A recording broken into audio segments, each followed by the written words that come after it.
The Chicago Blackhawks beat up on the San Jose Sharks 6-3 in what was, I would consider, a pretty dominant win from the Blackhawks. The San Jose Sharks had their moments at the end of the second, maybe kind of start of the third. Throughout the third, they had some moments, but overall, the first period and onwards, I feel like it was mostly the Blackhawks.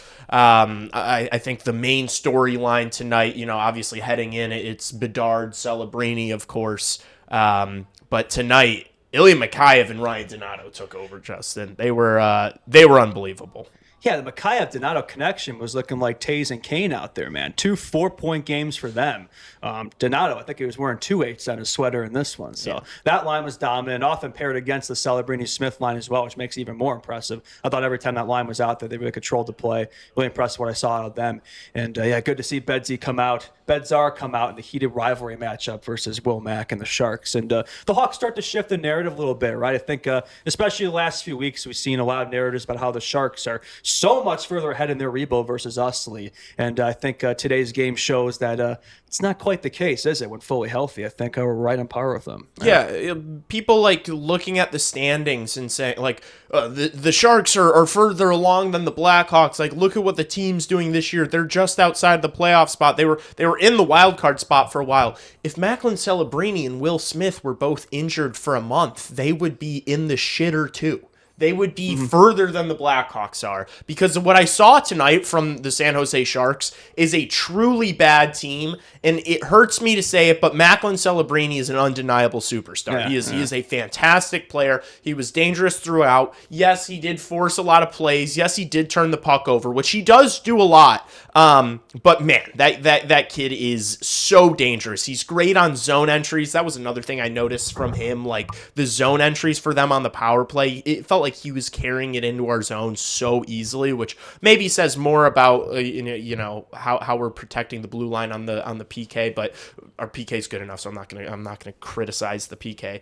But dude, Celebrini is unbelievable, but this Sharks team is not. This Sharks team is terrible. I think Spencer Knight is way better than Askarov. That blue line, that makeshift blue line of a few unks and then Sam Dickinson is not good at all. Even as these young forwards like Misa and Graf and some of these other guys and Will Smith besides Celebrini, even as some of these guys start to get better, like Justin, I still just see that blue line as a glaring problem. And they're not really going to get that true number one defenseman, right? That's the one negative of them taking that step forward this year is they're not going to get that Keaton Veerhoff, right? Last year they got Misa, but they didn't get Schaefer, right? Or they probably could have used more in the long run.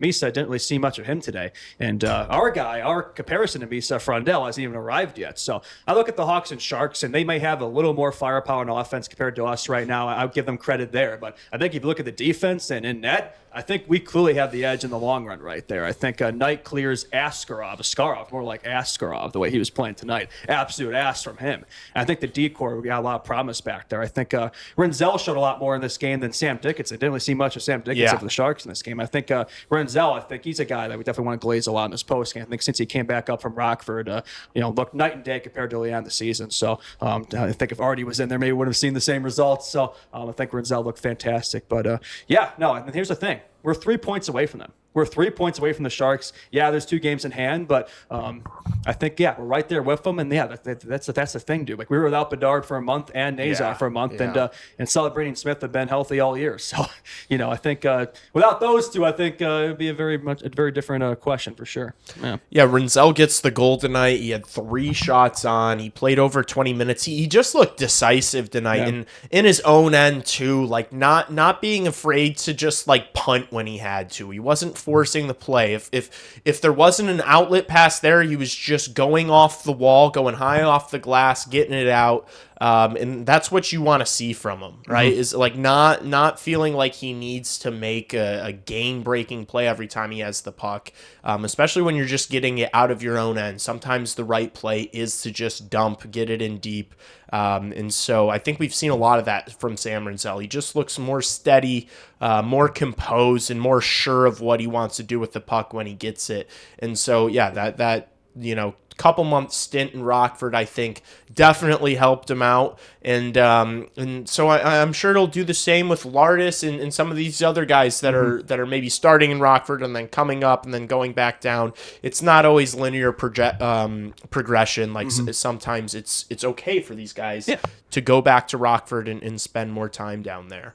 I don't know who else deserves the glaze tonight that hasn't gotten it. Connor Murphy once again increasing his trade value. Yeah. I'd say the way he's looked the past few weeks might be the best he's ever looked as a Blackhawk in the 8 years he's played there. Like, he's been on one. Oh, he's always playing like he wants to get traded to a cup contender right now, man. He hasn't really seen the playoffs in his career unless you count that 2020 bubble series. But he had a snipe in this game, 2-point game for him, and I thought it was another very solid game for him. Made a lot of nice takeaways, block shots, and thought he was really solid. Hawks D in general just, I think, showed up pretty nicely in this game. Kaiser had another good game. Not really shocking from him. I mean, I think we've gotten kind of used to that. Why Kaiser been a really damn solid year from him, and Vlasic as well. Making more good defensive plays and using that frame and big stick, and thought he did really well tonight as well.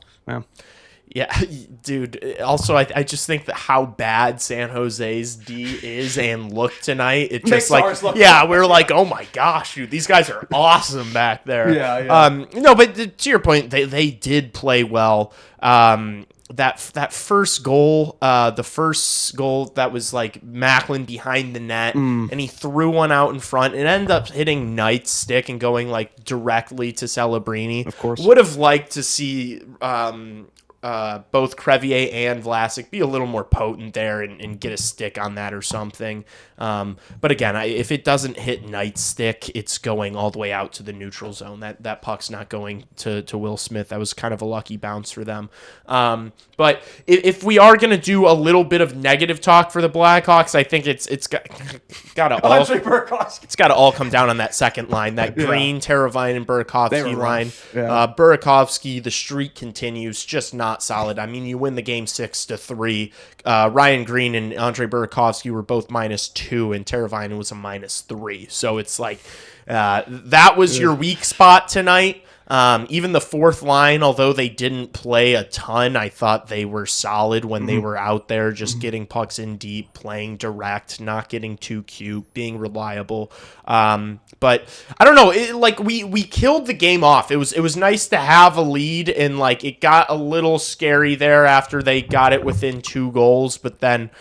Yeah, for the Mickey and Donnie line to go back out there, and I don't know. I'm Justin. I don't know, but I'm just thrilled with the game. Like, this is good team win. It's a great team win, man, and like much needed. For all the people that are like wanting the tank, like relax. Like, these wins are more important than a tank. Just for the morale of the group, these two teams, whether you like it and agree with it or not, are going to be pitted against each other for the next decade plus because of Celebrini and Bedard. And so even if like the players are like, no, it's like, even if Bedard and Celebrini are like buddies, they still know this game means more than a regular game. And so, like, guys, at the end of the day, maybe 2 more points in the standings ends up getting you the lottery balls that you want in the end anyway. So it's like you can't be hung up about tanking.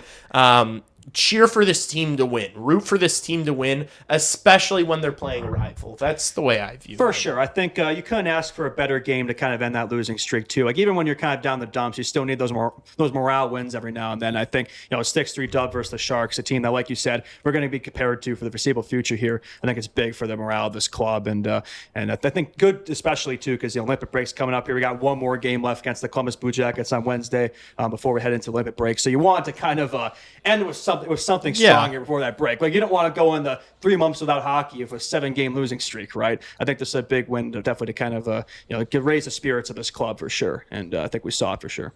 Yeah.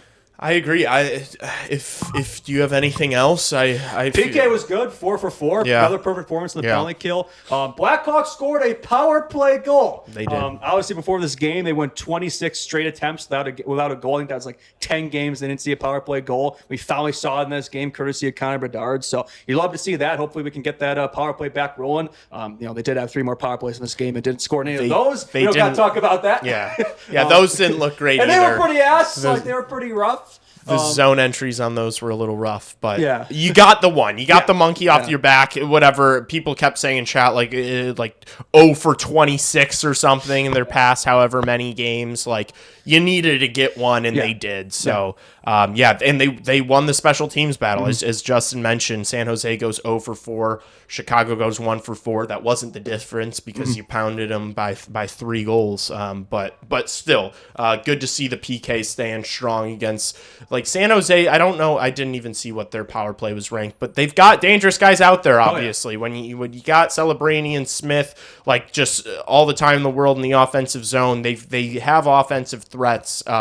But our PK is so solid, and Spencer Knight is just too good. And he was an 889 save percentage, but he made some big saves in that game. For sure. Saves that the other team's goaltender just couldn't make. Yeah, they had to pull him out of the game. They had to pull Askarov out of the game, and the game got a little closer after that. Nedeljkovic, that's a mouthful, did a bit better job. But yeah, I think Knight showed that he clears from that standpoint. So he got the better starting netminder. He got the stronger decor. I think we just need a couple more pieces on offense there. I think we're going to get one of those in the draft. And yes, sir. I think we're right there with them. If anything, I think after this upcoming draft, we might very well be ahead of them. So I would say for Sharks fans, you probably won't be too upset about this one. Yeah, you take the L, but fuck you. I mean, Celebrini, he still had a 2-point game, and Smith was good as well. So they were good. But the rest of the team, I think it showed. I think this game showed Celebrini and Smith, they are those guys. But I think the rest of the Sharks team, the Sharks quite overrated. Sharks should be more worried about tanking than the Blackhawks should be. Like they need better D prospects. They need them badly. They need more depth. And it's like they're Celebrini and Smith and Graf and some of these and Misa. No, but what I'm about to say is like these guys are going to start getting really, really good really soon, and you're gonna like not really have the opportunity to continue drafting in the top 5 anymore for like a legit cornerstone defensive player. And it's like you're gonna be, especially if you don't get it this year, like when are you ever going to get that? Like I think it's more important, like the Sharks have played themselves out of that this year, and they're still not going to make the fucking playoffs. So fuck you, San Jose. Not going to be able to outscore all your problems, right? Yeah. I think that's the positive here. I think in the long run, I think we're going to turn out a lot better as a result of this. So I don't think I got much else to say. I don't know about you. That's good from me. Thank you guys so much for watching. If you enjoyed the video and the collab between Justin and I hope you guys had a chance to catch the stream tonight. But give us both a subscribe. We're going to be collaborating on this video, so you should be able to sub to both our channels and like the video if you enjoyed it. Other than that, hope you have a great night and go Blackhawks. Absolute cinema.